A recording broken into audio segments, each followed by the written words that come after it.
سلامونه او نیکې هیلې په دې هیله چې ټول روغ جوړ او د صحت په جامو سنبال اوسئ. نن د مني په اړه غږیږو. مني موسم کې کومې ستونزې دي او حل لارې څه دي. دغه ستونزې په دغه موسم کې راڅرګندېږي او دې لپاره څه کولی شو چې دا ستونزې له منځه یوسو. که چېرته موږ وګورو د مني په موسم کې د انسان زړه بې دلیله خفه وي، یعنې خفګان لامل سخت زیات وي.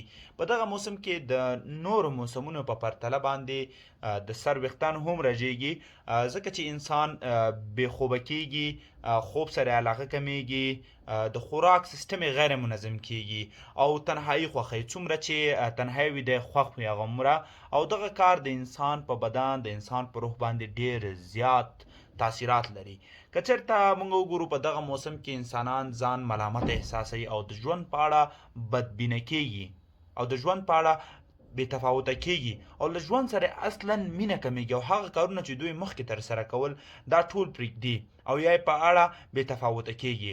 نو لازمه دا ده چې د دغه کارونو د دفع لپاره یا د دې لپاره چې له خفګانه ووځو، له ستړیاو لرې وګرځو، نو څو کارونه دي چې باید ترسره کړو او زه یې تاسو ټولو ته توصیه کوم.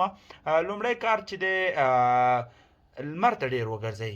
یعنې کله چې تاسو لمر ته وګرځېږئ نو د بدن هغه ویټامینونه چې کم دي په لمر باندې چې راغوستل کېږي هغه بېرته پوره کېږي او تاسو راحته کېږئ ورسره. موږ که وګورو دغه موسم کې د ترشو خوړو خوراک سخت زیات کېږي، یعنې خلک که لمر ته کښېني خوراک غواړي وخوري نو ډېر زیات خوراک کوي، هغه هم تروش خوراک البته. نو د دې لپاره مهمه ده چې تروش خواړه کم خوړل شي تر څو له دغه لارې څخه منع شي، تر څو د خفګان لامل احساس نه کړي.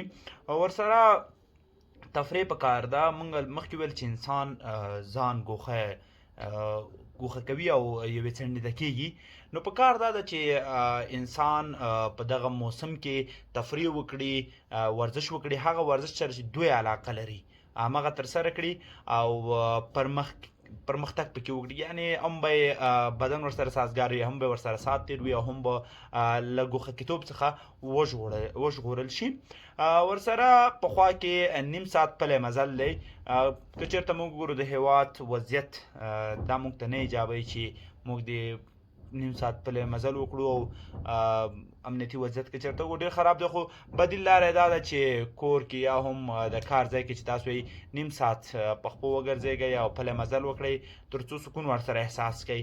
بل له ګرمو او رنګونو جامو څخه استفاده کوي، یعنې ګرمې جامې واغوندئ، ډېرې نرۍ جامې مه اغوندئ ځکه چې بدن نوی له یخنۍ سره عادت کېږي، دې پسې ژمي موسم راځي.